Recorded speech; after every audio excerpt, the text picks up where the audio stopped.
Olá, meus amigos da internet, tudo bem? Bom, apesar da gripe, vamos lá para o nosso quinto programa, Pergunte que eu respondo. Primeira pergunta. Lúcio, o que você acha da Prefeitura de Porto Seguro, Bahia, alugar os trios elétricos do esposo da prefeita da cidade? O que podemos fazer, já que a Prefeitura se nega a fornecer cópias de notas fiscais? Uma das obrigações do gestor público é justamente a impessoalidade, ou seja, ele não pode contratar empresas que têm alguma ligação de parentesco, de amizade ou coisa parecida. Portanto, essa questão aí dos trios elétricos serem do esposo da prefeita e terem sido contratados pela prefeitura, então acredito que seja alguma coisa meio errada. Com relação ao não atendimento da sua demanda, uma vez que você solicitou notas fiscais à prefeitura, você pode levar o caso diretamente ao Ministério Público do Estado, faz a denúncia ali tudo direitinho, porque será apurado. Próxima pergunta.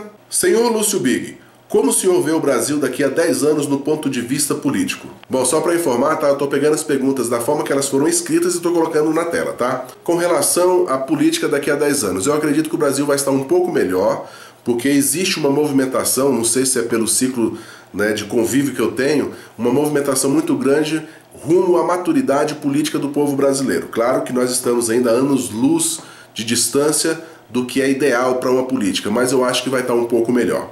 Próxima pergunta. O que você acha sobre a volta da monarquia? Já leu de maneira mais aprofundada sobre o período monárquico ou considerou a esse respeito? Bom, eu não sei como a história brasileira está sendo passada para os alunos de hoje. Eu, pelo menos na minha época, a gente viu, a gente aprendeu a história do Brasil, aquele período monárquico, como uma coisa muito bonita, cheio de heróis, etc, etc. Sim, tivemos heróis, mas não aqueles que nos foram passados na época do colégio.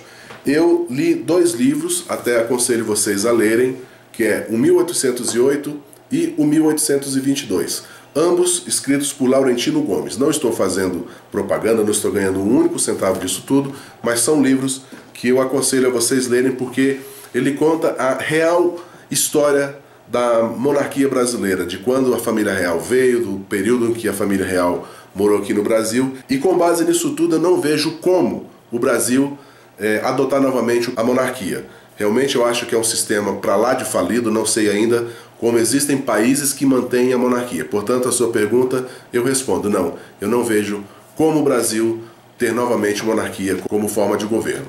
Próxima pergunta. O senhor é liberal ou conservador? Eu digo que eu sou mais liberal do que conservador, tá? Mas não sou extremista.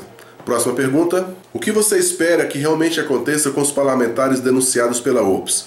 Você acha que poderíamos ter menos deputados federais? Bom, o que eu espero é que os deputados que foram denunciados pela OPS e que tenham realmente o culpa no cartório que sejam punidos de maneira exemplar.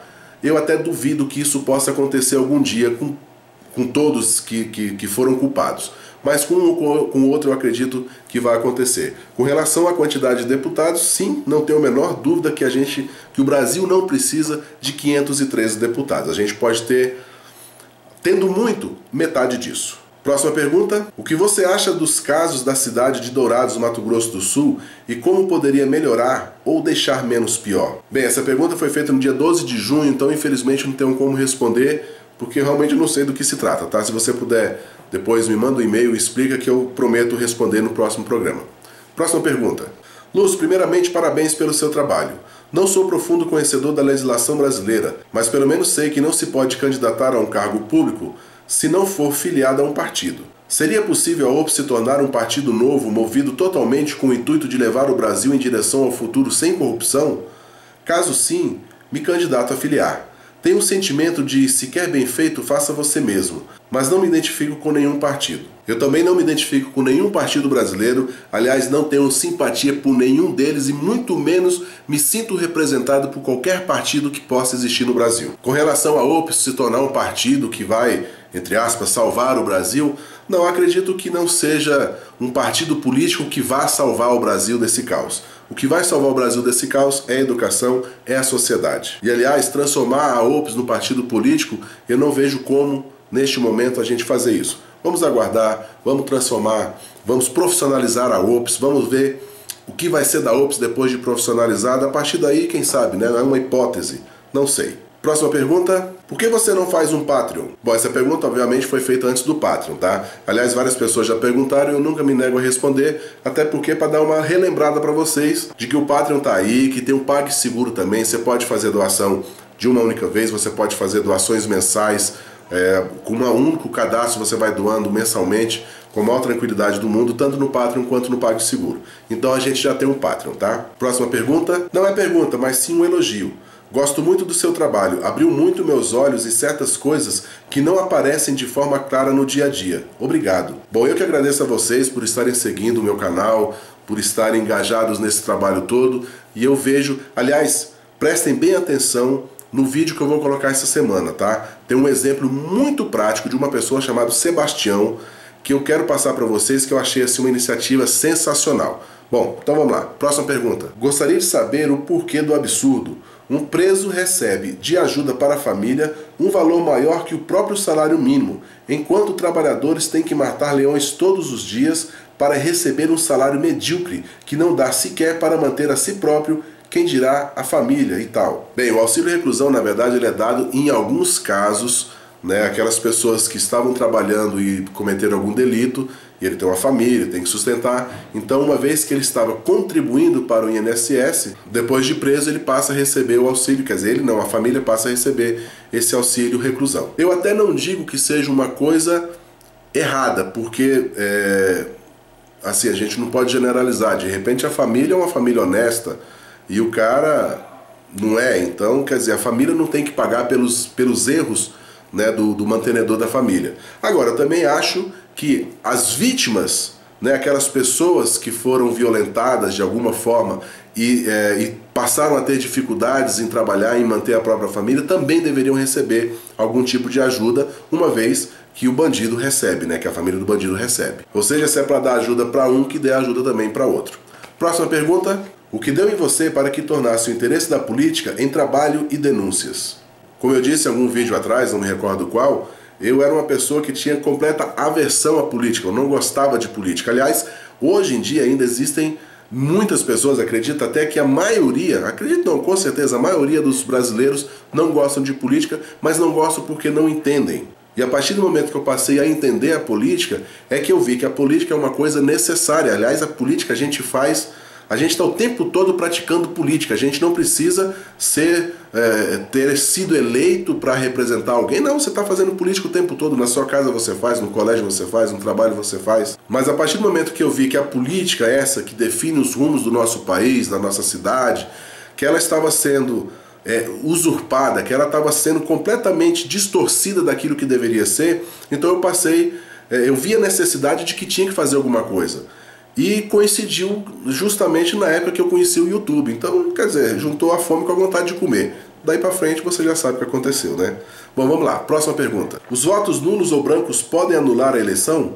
Como criar um partido político? Votos brancos e nulos não anulam a eleição, tá? Simplesmente o seu voto não vai ter validade alguma. E como se forma um partido político? Bom, primeira coisa, você tem que conseguir um grupo de 101 pessoas distribuídos em 9 estados brasileiros.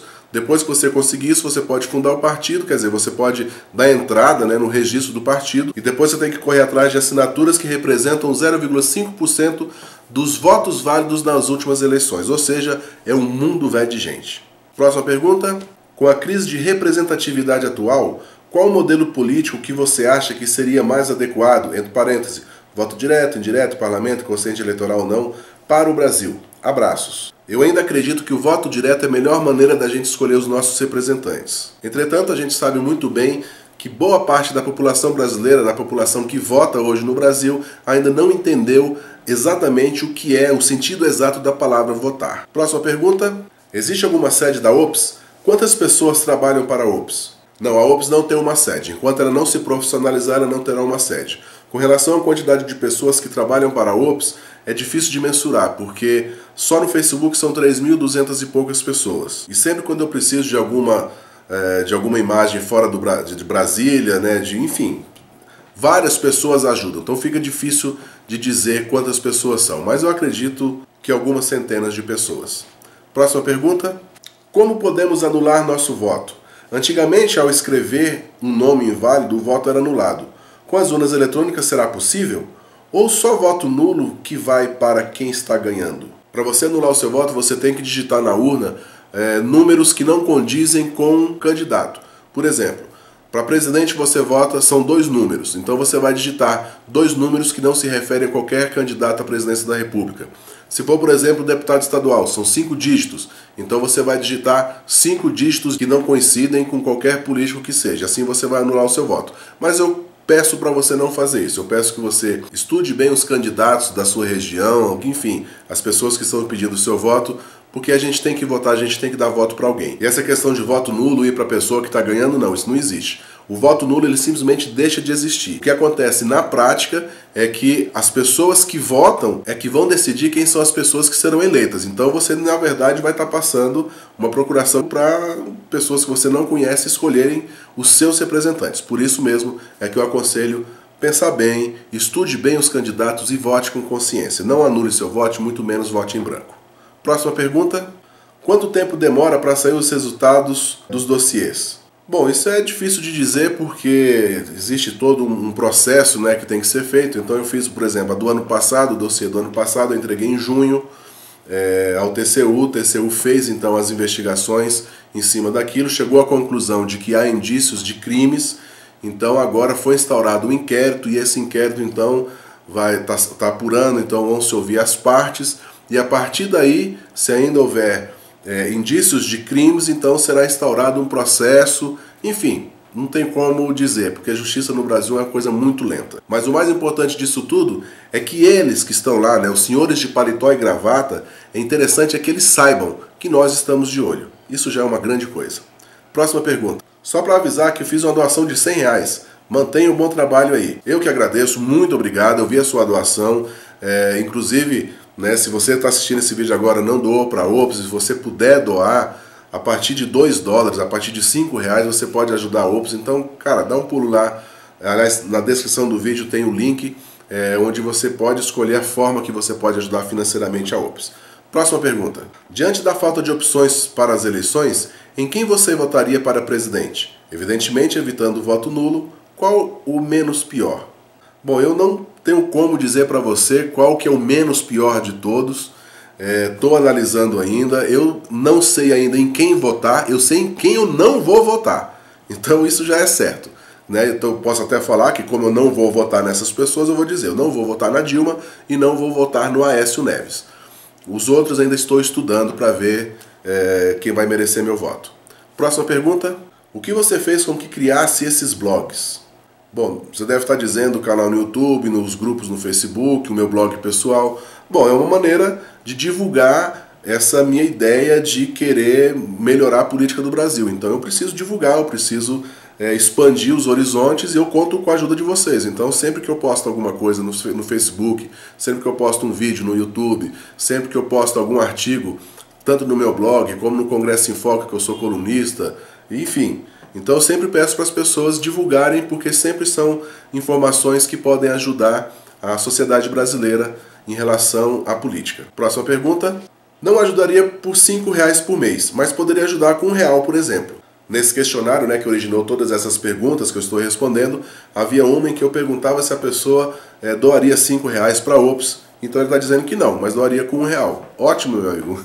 Ajudando, qualquer valor que vier será bem-vindo. Bem, o programa de hoje vai acabando, foram mais 20 perguntas respondidas e eu espero que vocês tenham gostado. Aliás, se vocês gostaram, por favor, clique no gostei e compartilhe em suas redes sociais. E sábado que vem a gente se vê por aí, tá? Um grande abraço e até mais.